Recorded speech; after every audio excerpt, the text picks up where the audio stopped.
Well, hello everybody. I figured that since everybody seems to be enjoying these little post-it drawings that I do, I am going to be live streaming them so that you guys can see how I go about making them. So, these little guys, I normally put them up for auction over on my Instagram. But this one was a special request by one of my followers, and they wanted to have three baby pandas and a mama panda. So I'm going to go ahead and I'm going to draw that.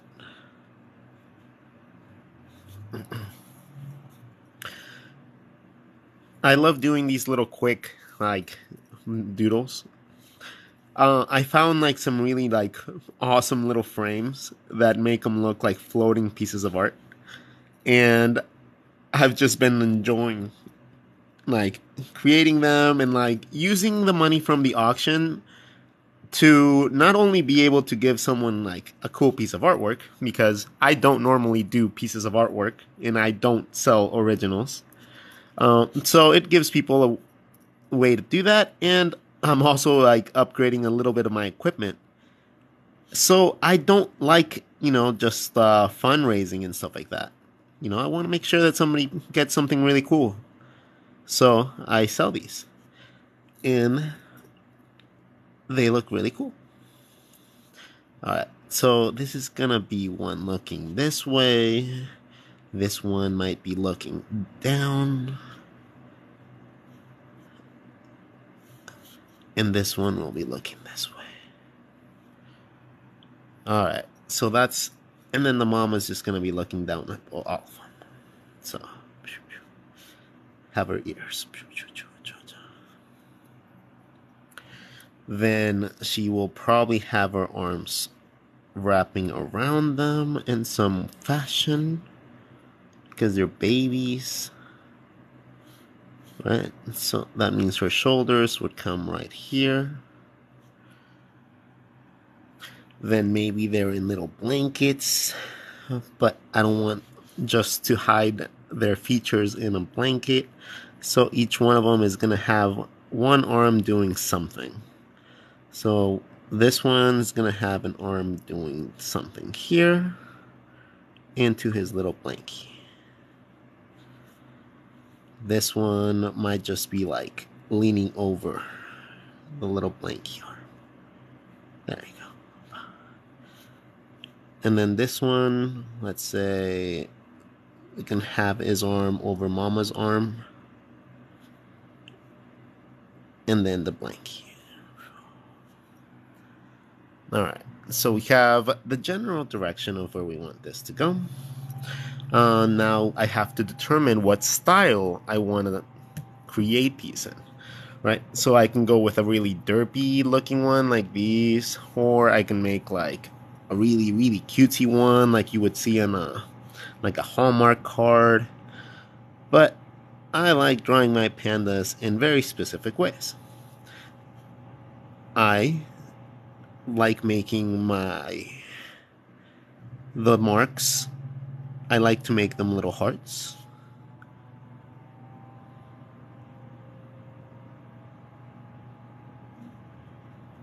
There you go. And that is gonna be the case with the mama, because she's gonna be the loving one. Maybe this one will be really big, just circular though. And then let's make do we want to make them adorable or do we want to make them animated? That is the one thing. I mean, I just want to make these little guys stupidly adorable, right? That's what we're gonna go for. Wanna throw up in your mouth adorable. So we're gonna make the eyes really big, but the markings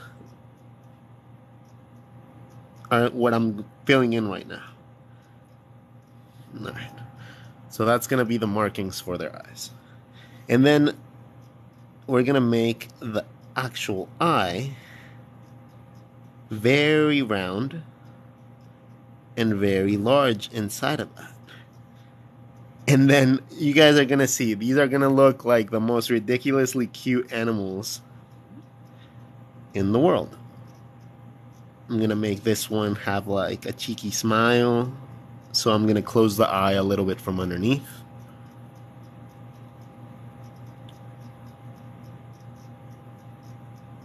Right? The cheek is pushing up into the eye, so therefore you don't see a little bit of the bottom of the eye. That's what happens when you're smiling. Your cheek is good pushed up. So it does that. And then this one will just be staring into space. So it'll be like big old Bambi eyes.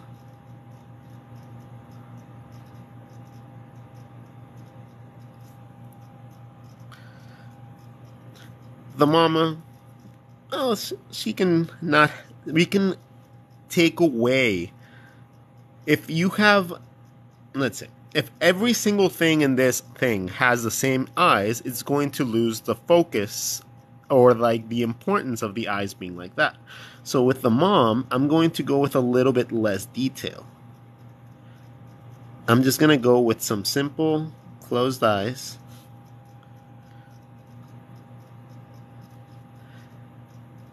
And a little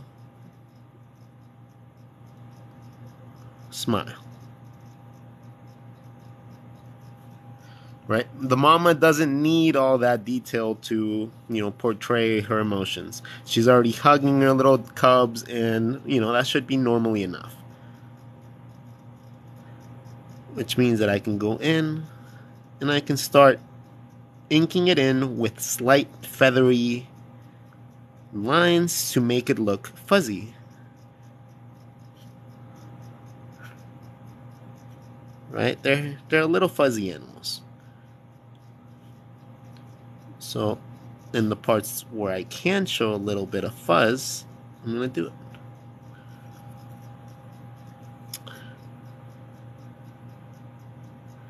There you go. Fuzzy ears. It's going to have the little markings right here. Again, I'm not too concerned with having a completely straight line because it's fur. It doesn't have to be perfectly straight. All this is fur.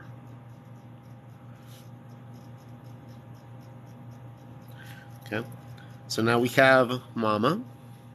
Now let's go from this side to this side.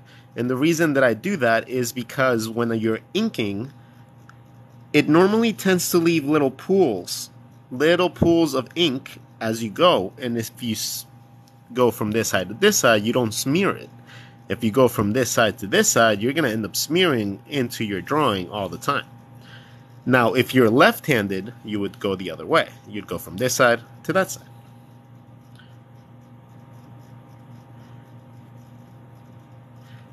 In this case, I'm just going to keep in mind the perspective in which I want these guys to be looking at.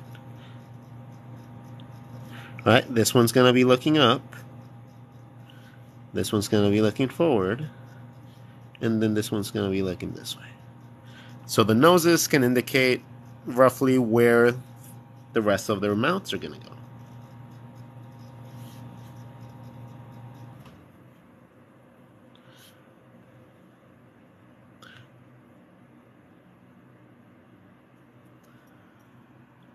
Okay? All right. So the next thing that we do is we continue drawing the outlines of the heads, making sure that we leave all the parts that are supposed to be overlapping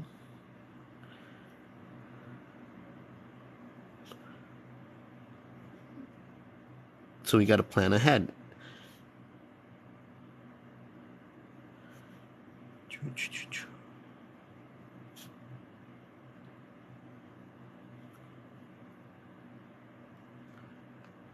Okay.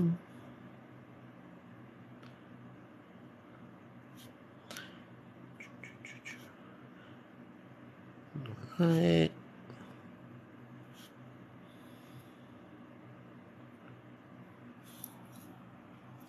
Okay, so now we have the general shapes for all of our pandas.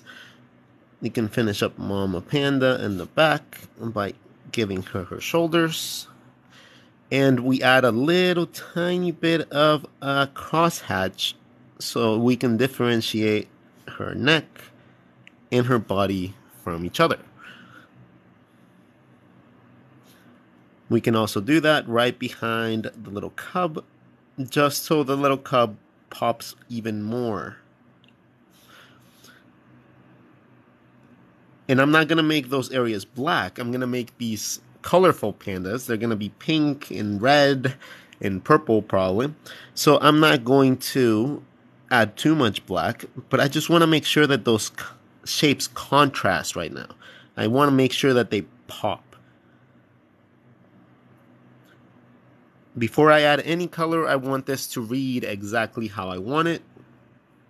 And that's the beauty of actually doing it with pen, because it allows you for a lot of very, very fine level of detail that would get really, really messy if you were doing this with a pencil. Because you probably would have erased like a million times already. And all those erasing marks would just like smudge up everything. So that's also the reason that I like doing things with pen. Because that doesn't happen. Either I learn how to do it properly or it looks messy. So my brain just thinks differently. It doesn't if I don't have a chance to erase, then there's no reason to erase.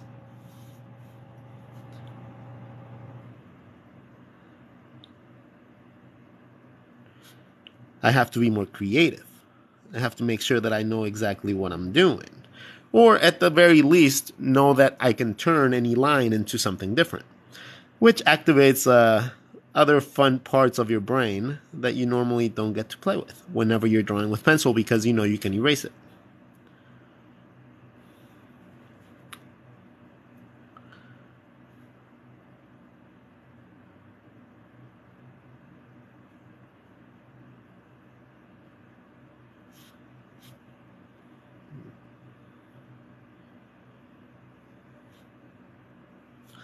Okay, so let's see. We're coming up to the cool parts too. So this is not a very special pen. This is literally just a normal Bic pen. So, in case you guys are wondering, everybody always asks. It's nothing special at all. All right, so we're going to the eyes. The eyes are going to be the best part. So, with very cartoony eyes, I like to just make the top line of the eyeball a little bit thicker than everything else. And that is all that I like to do. And then I just add my eyeball inside. Now the eyeball can be nice and big like this if you're trying to make a really, really cute character. Like, just give it a nice big highlight. And you can have a nice, cute, little looking character. Now this one's gonna have even bigger eyes. Ooh, this one's gonna have like straight up Bambi eyes.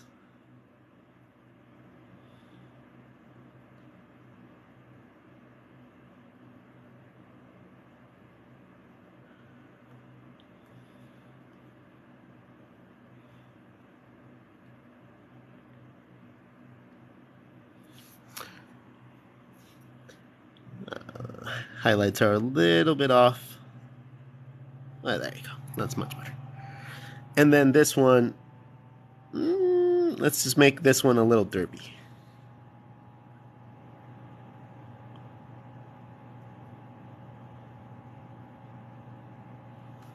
There you go.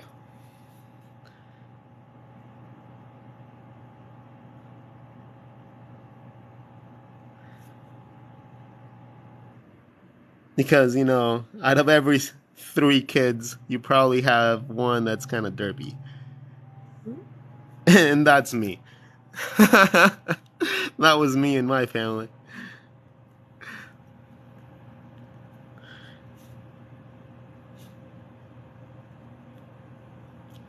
All right. So from here, I would probably just complete having her like coming around.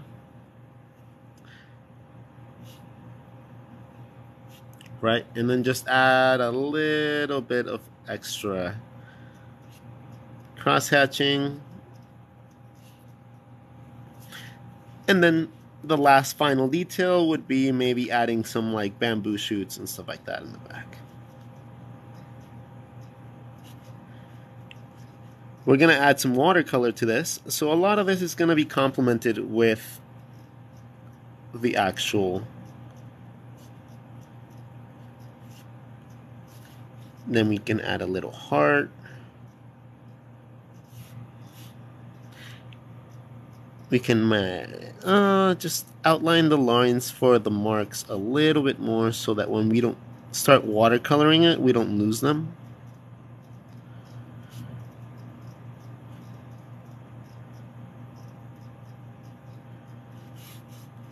Then we sign it.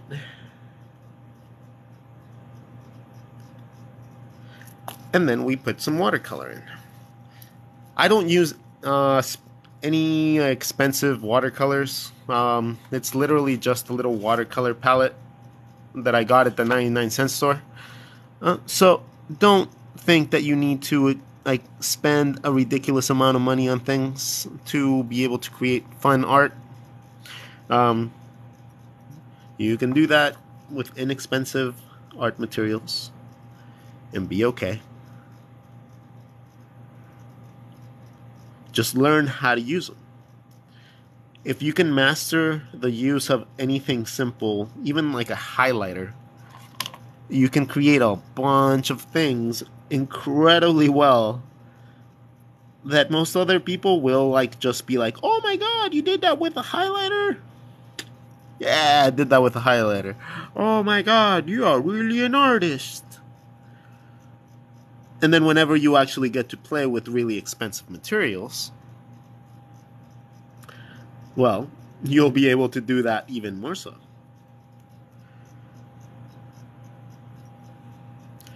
Let's see.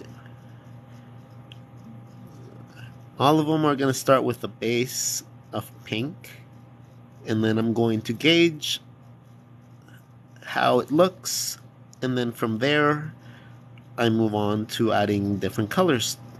Maybe a little tiny tint of red, maybe a little tiny tint of blue, you know, stuff like that. But giving yourself a nice base for the color helps with the initial level of contrast that you need in your piece. Like contrast is such an under-talked like skill that is so important when it comes down to illustration. Like everybody bases like, oh, you gotta learn perspective, you gotta learn anatomy, and yes, even I say that a lot. But when it comes down to actual drawings in composition, like contrast of line work, of colors, of texture, of like even like sketchiness versus cleanliness. There's like so many elements to contrast that apply depth to your piece. And no one ever talks about those. Like that is the huge difference between an average artist and the person that does this for a living. It's the ability to make something stand out.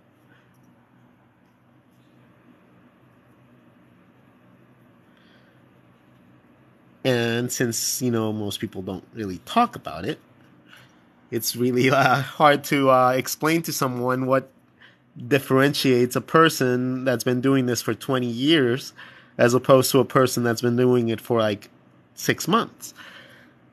It's most likely the ability to be able to understand how contrasting elements work. And that just comes from a lot of experience. All right, let's see. We're going to add some green in there.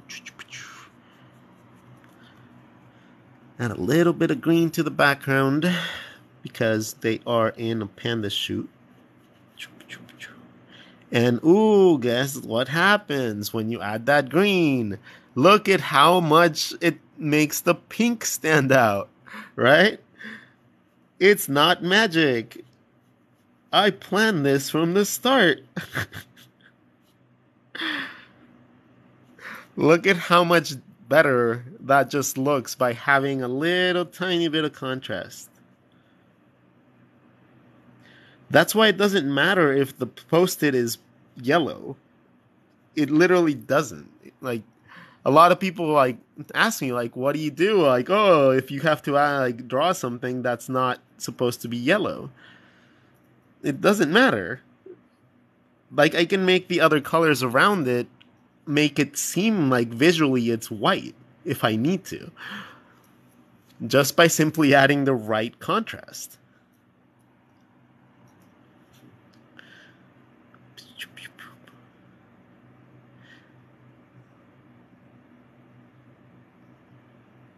Alright, so we're gonna add a little bit of green, the whole thing, and then we're gonna maybe add a little bit of yellow as well. That's gonna be more vibrant than this yellow right here, and it's gonna make this yellow look even more so like white, or like a cream color, which it really is, but it's once you add more saturated colors that are similar to that color, it makes it look more like white in your eyes. Okay, so we have our base green. We gotta let this dry for a slight second because it starts getting really wet and it starts becoming very unmanageable. Let me find a white pen. Let me see if this works. Yeah, this one works. So for the white, I just want that to be within the eyes. So I'm going to go in with a gel pen and just add a tiny bit of it.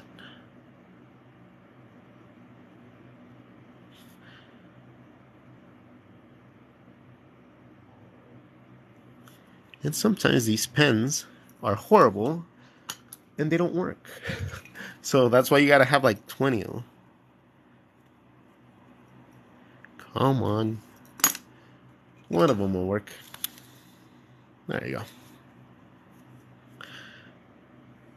That's the white that I was wanting for. So the trick with these pens is to draw really slow, because they don't feed the paint really fast onto the, it's not like a ballpoint pen or a marker. So you gotta like, you want to work with little tiny strokes and go really slow if you want to get a nice solid white. Okay? A lot of you are very impatient and you just go, no. Stop it. If you want to get the right colors from things, you gotta be patient. Don't just do that. That normally doesn't work out too well. Okay, let's see. This should be a little bit dry now. Alright, we're gonna add a little bit darker tone of green to all this back.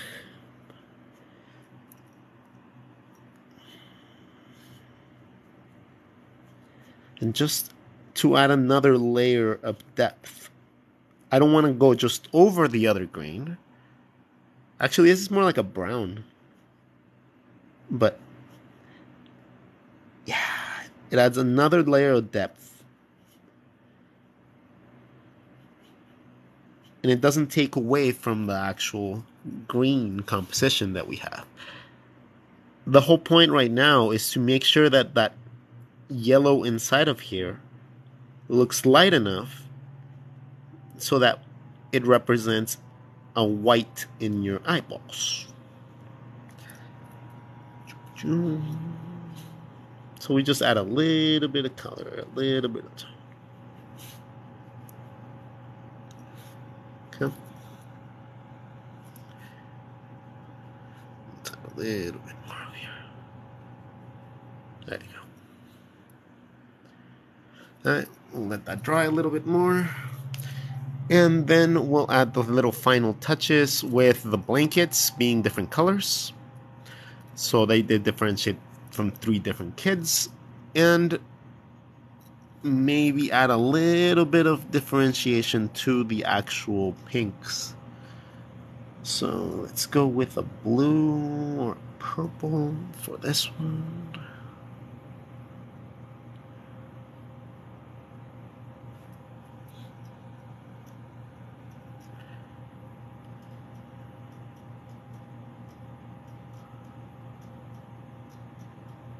Okay. Then we'll go with a different color for the one next to him. Maybe we'll go with a red.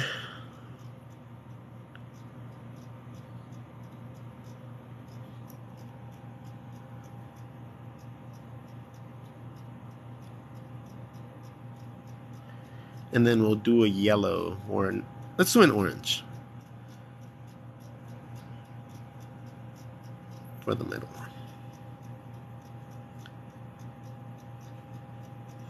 Okay.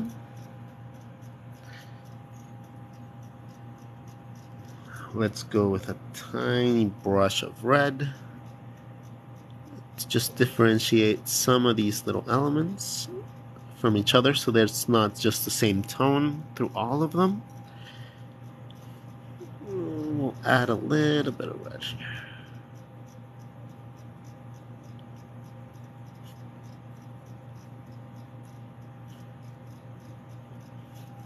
And the final step will be to wait for a second and then actually just make sure that all the line work looks nice and clean. And then we would just add little tiny touches of white to finish this off. So let's finish it off. I like to go in with a paint at the end or with a pen at the end because the actual paint, the watercolor, covers up a little bit of the line work sometimes.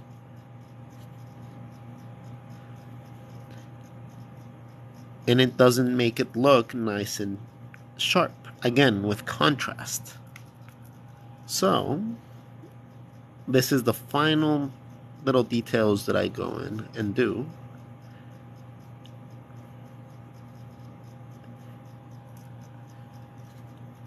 And with ballpoint pen, you constantly see me going off the screen, but I'm going onto my drawing mat that I have here behind this, and I just clean up my pen before I continue going on so I don't pull up the actual ballpoint and I don't end up with those weird little marks that we all hate.